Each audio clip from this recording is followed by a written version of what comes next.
Welcome to அபிரவியின் videos. நான் உங்கள் ரவி.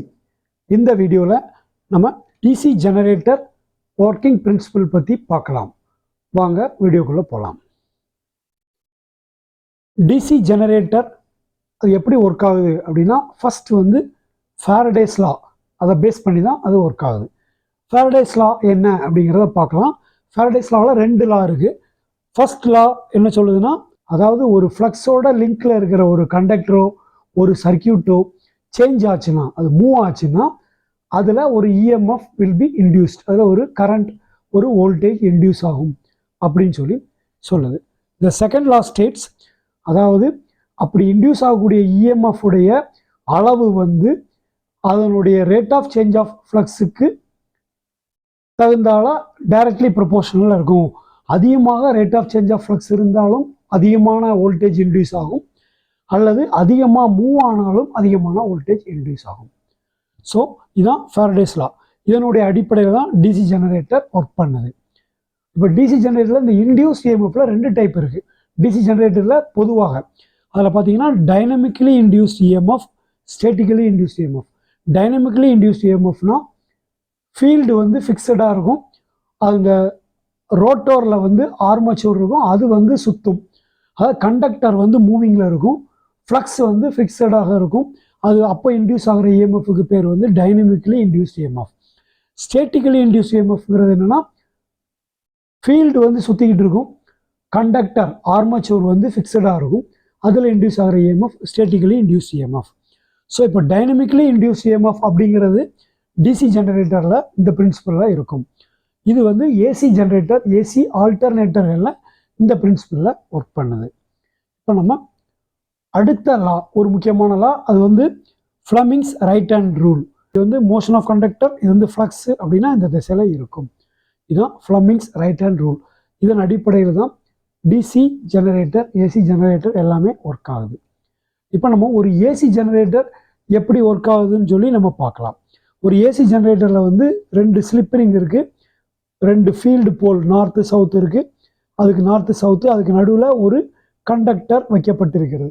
இந்த கண்டக்டருடைய ஒவ்வொரு எண்டும் ஒவ்வொரு ஸ்லிப் ரிங்லையும் கனெக்ட் பண்ணியிருக்கோம். கார்பன் ப்ரஷ் மூலமாக ஒரு கேல்வனோமீட்டர் அல்லது ஒரு கரண்ட் பார்க்குற அம்மீட்டரில் அதை கனெக்ட் பண்ணியிருக்கோம்னு வச்சுக்கோங்க.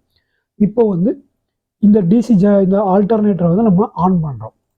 ஆன் பண்ணுறப்ப பார்த்தீங்கன்னா இது வந்து என்னாகும், அதில் வந்து கரண்ட் வந்து இன்டியூஸ் ஆகுது, 2 பக்கமும் மாறி மாறி வருது. அதனால் இது ஆல்டர்னேட்டிங் கரண்ட் சொல்லுவாங்க.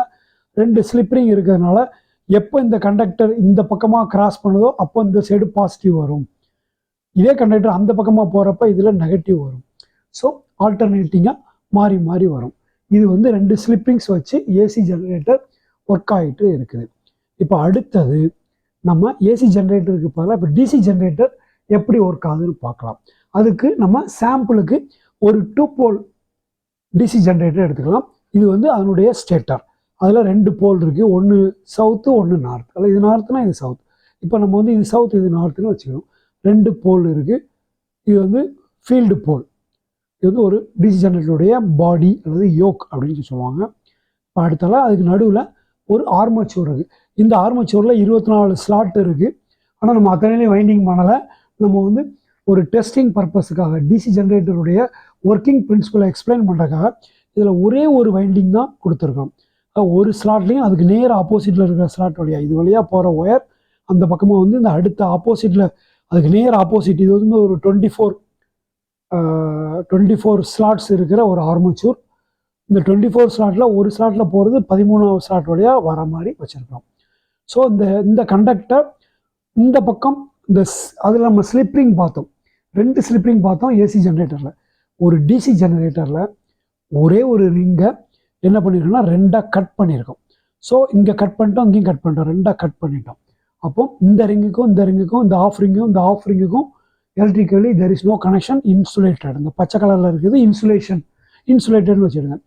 இந்த கண்டக்டருடைய ஒரு எண்டை இதுலேயும் இன்னொரு எண்டை இந்த பக்கம் ரிங்லேயும் கனெக்ட் பண்ணியிருக்கோம். இது வந்து ஸ்லிப் ரிங் கிடையாது, ஸ்பிளிட் ரிங். ஸ்பிளிட் பண்ணியிருக்கிறதுனால 2ஆக ஸ்பிளிட் பண்ணியிருக்கிறதுனால இது ஸ்பிளிட் ரிங்னு வச்சுருங்க. இந்த ஆர்மேச்சரை தான் நம்ம இந்த ஒர்க்கிங் பிரின்சிபலை புரிஞ்சுக்கிறதுக்கு நம்ம பயன்படுத்த போகிறோம். இப்போ பார்க்கலாம். இது வந்து அந்த ஸ்டேட்டாரில் இந்த ஆர்மேச்சரை ஃபிக்ஸ் பண்ணியிருக்கோம். 2 கார்பன் ப்ரஷ் இருக்குது. 2 கார்பன் ப்ரஷும் இந்த ஃபீல்டுக்கு ஈக்குவலாக அதே பொசிஷனில் இருக்குது. ஃபீல்டு என்ன பொசிஷனில் இருக்கோ அதுக்கு நேராகவே இருக்கிற மாதிரி 2 கார்பன் ப்ரஷ்ஷை வச்சுருக்கோம். கண்டக்டர் வந்து இந்த ஃபீல்டுக்கு 90 டிகிரியில் இருக்குது. இதுதான் ஃபீல்டுடைய ஃப்ளக்ஸுடைய ஃப்ளோ அப்படின்னு வச்சுட்டா இது வந்து 90 டிகிரியில் இருக்குது. ஸோ எப்போ இந்த இது சுற்றி இன்னொரு குவார்டர் டேன் சுற்றி இந்த பக்கம் வரும்போது தான் ஃப்ளக்ஸை ஃபுல்லாக கட் பண்ணும். இப்போ வந்து குறைவாக கட் பண்ணுற பொசிஷனில் இருக்குது.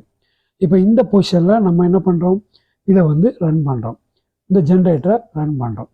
ஜென்ரேட்டர் சுற்றுறப்ப பார்த்தீங்கன்னா எப்பெல்லாம் இந்த கண்டக்டர் இந்த பக்கம் வரும்போது இதில் பாசிட்டிவ் வோல்டேஜ் வரும். அது இது வழியாக இந்த பாசிட்டிவ் லீடு வழியாக இந்த பக்கம் வெளியில் வரும். இந்த பக்கம் பாசிட்டிவ்னா ஆப்போசிட் சைடு நெகட்டிவ் தானே, அந்த இந்த நெகட்டிவ் கார்பன் ப்ரஷ்லேருந்து நெகட்டிவ் ஒயர்ஸ் வழியாக வெளியில் கிடைக்கும். பாசிட்டிவ் இப்போ வந்து என்னென்னா பாசிட்டிவ் மேக்ஸிமமில் இருக்குது. அடுத்தது பாருங்கள், இந்த பக்கம் வரும்போது இந்த ஸ்லிப் ரிங் இந்த ஸ்பிளிட் ரிங்லேருந்து இந்த ஸ்பிளிட் ரிங்க்கு மாறுது ப்ரஷ்ஷு. அப்போ என்னாகும், இது வந்து அங்கேருந்து இது 90 டிகிரிக்கு போயிடுச்சு. அப்போது வோல்டேஜ் அப்படி குறைஞ்சிக்கிட்டே வந்து இங்கே வந்து 0 ஆகி இப்போ 0 வந்து அடுத்த ஸ்பிளிட் ரிங், ஏன்னா இந்த காயில் தான் இந்த கண்டக்டர் தான் இப்போ இங்கே வரப்போகுது. இந்த இடம் பாசிட்டிவ்னு சொன்னதுனால இந்த பக்கம் கட் பண்ணுற கண்டக்டரில் தான் பாசிட்டிவ் வருது. அப்போ இந்த பக்கம் வரும்போது ஆட்டோமேட்டிக்காக என்ன ஆயிடுச்சு, இந்த ஸ்பிளிட் ரிங்கில் இந்த ப்ரஷஸ் வந்து அதனுடைய பொசிஷனை இந்த ரிங்லேருந்து இன்னொரு ரிங்குக்கு மாறுறதுனால இப்போ இந்த ரிங்லேயும் என்ன வரும், இந்த ரிங்லேயும் அதே மாதிரி பாசிட்டிவ் தான் வரும். இங்கே பாருங்கள், கட் பண்ணது மாறிடுது, இங்கே வரும்போது மாற்றிடுது. அப்போ மாறுறப்ப இந்த பக்கம் பாசிட்டிவ் வந்துட்டு இருந்துச்சு, அப்புறம் இங்கே மாறுறப்ப ஆட்டோமேட்டிக்காக அந்த கண்டக்டரும் இந்த பக்கம் மாறி வர்றதுனால எப்போதுமே இந்த ரிங்கு வந்து என்ன பண்ணும், இந்த சைடு ப்ரஷ் வந்து பாசிட்டிவ் வரக்கூடிய ரிங்லேருந்து கலெக்ட் பண்ணுற மாதிரி அமைப்பில் இருக்கிறதுனால இது வந்து எப்போவுமே இந்த சைடு பாசிட்டிவ் வந்துட்டு இருக்கும், இந்த சைடு நெகட்டிவ் வந்துட்டு இருக்கும். இதான் ஒரு சிம்பிள் டிசி ஜென்ரேட்டர் எப்படி ஒர்க் பண்ணுதுன்னு உங்களுக்கு எக்ஸ்பிளைன் பண்ணியிருக்கோம். இப்போ பார்த்தீங்கன்னா அதனுடைய ஒரு ஆர்மேச்சர் பாருங்கள், இந்த ஸ்லிப் ரிங்குக்கு பதிலாக ஸ்பிளிட் ரிங் இருந்துச்சு. ஆனால் ப்ராக்டிக்கல் ஆர்மேச்சரில் இந்த மாதிரி 2 துண்டாக இருக்கிற ஸ்பிளிட் ரிங் இருக்காது. அது நிறைய துண்டுகளாக உள்ள ஒரு ரிங்காக தான் இருக்கும். அது என்ன ரிங்னா அதுக்கு பேர் வந்து காமுடேட்டர்னு சொல்லுவாங்க. அந்த காமுடேட்டர் வந்து செக்மெண்ட்ஸாக இருக்கும். இப்போ இந்த ஸ்லாட்ஸ் எத்தனை ஸ்லாட்ஸ் இருக்கோ அதுக்கு ஈக்குவலான செக்மெண்ட்ஸில் இருக்கும். இப்போ வந்து ஒரு உதாரணத்துக்கு சொல்கிறேன், இது வந்து 24 ஸ்லாட்னா 24 பீசஸ் உள்ள செக்மெண்ட்டாக இருக்கும். அல்லது வைண்டிங்கை பொறுத்து 24ங்கிறது 12 கூட இருக்கலாம். ஆனால் நார்மலாக 24 ஸ்லாட் 24 காயில் அப்படின்னா 24 பீஸ் உள்ள செக்மெண்ட்டாக இருக்கும். இப்போ இதில் வந்து ஒரு ப்ராக்டிக்கல் ஆர்மேச்சூரில் ஒரு 2 காயில் மட்டும் எப்படி பிளேஸ் பண்ணியிருக்காங்க, எப்படி வைண்டிங் கனெக்ட் பண்ணியிருக்காங்கன்னு நம்ம காமிக்கிறேன். அதுக்கப்புறமா நம்ம மற்ற ஃபுல் ஆர்மேச்சர் எப்படின்னு பார்க்கலாம். இதில் பார்த்தீங்கன்னா இது வந்து செக்மெண்ட் 1ன்னு வச்சுடுங்க, இது வந்து ஸ்லாட் 1ன்னு வச்சுடுங்க. 1 2 3 4 இப்படி ஸ்லாட் போகுது. செக்மெண்ட் 1 2 3 4 அப்படி 24 இருக்குன்னு வச்சுக்கோங்க.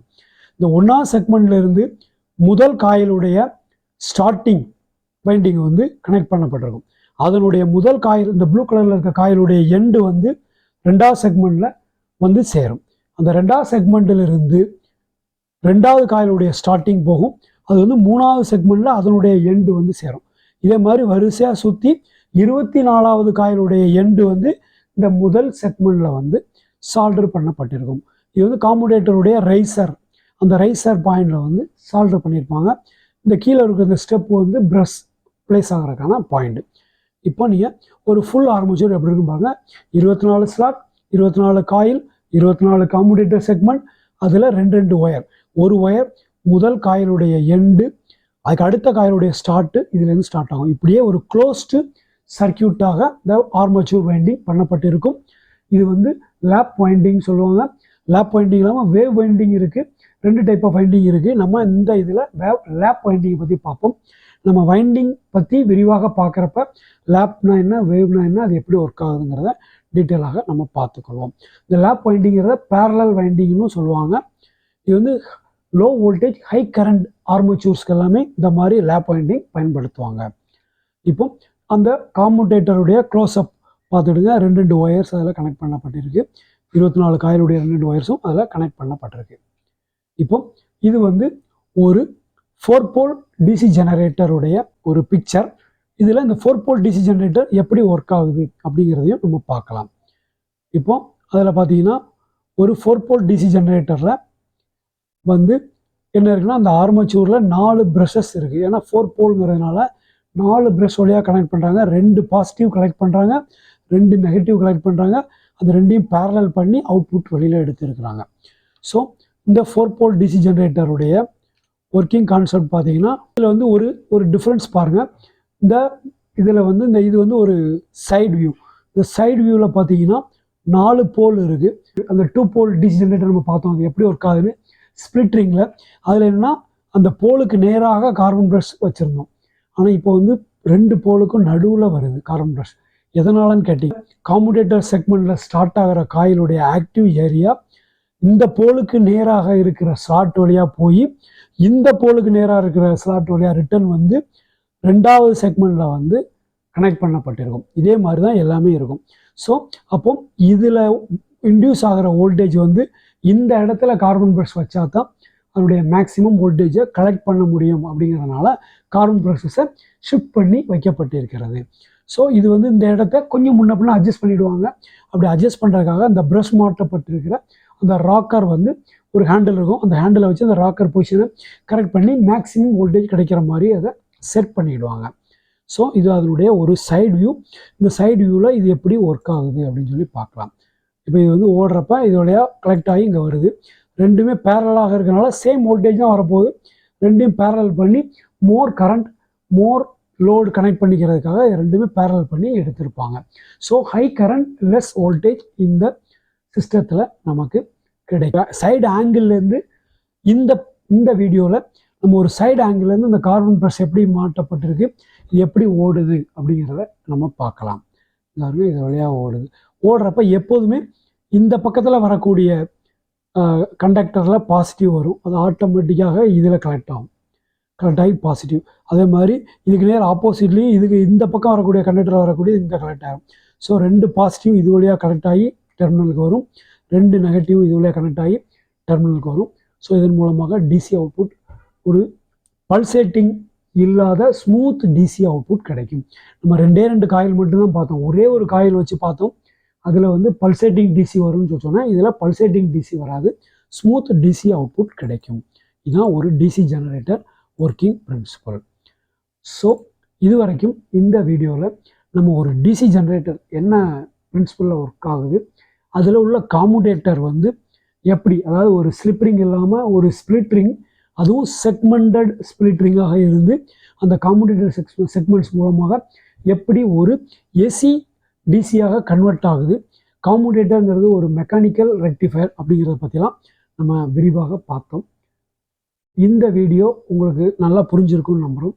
உங்களுக்கு ஏதாவது கமெண்ட்ஸ் இருந்தால் எங்கள் கமெண்ட் செக்ஷனில் கமெண்ட் பண்ணுங்கள். இது வரைக்கும் எங்கள் சேனலை நீங்கள் சப்ஸ்கிரைப் பண்ணலைன்னா சப்ஸ்கிரைப் பண்ணிவிடுங்க. தேங்க்யூ ஃபார் வாட்சிங் அபிரவின் வீடியோஸ். Thank you very much.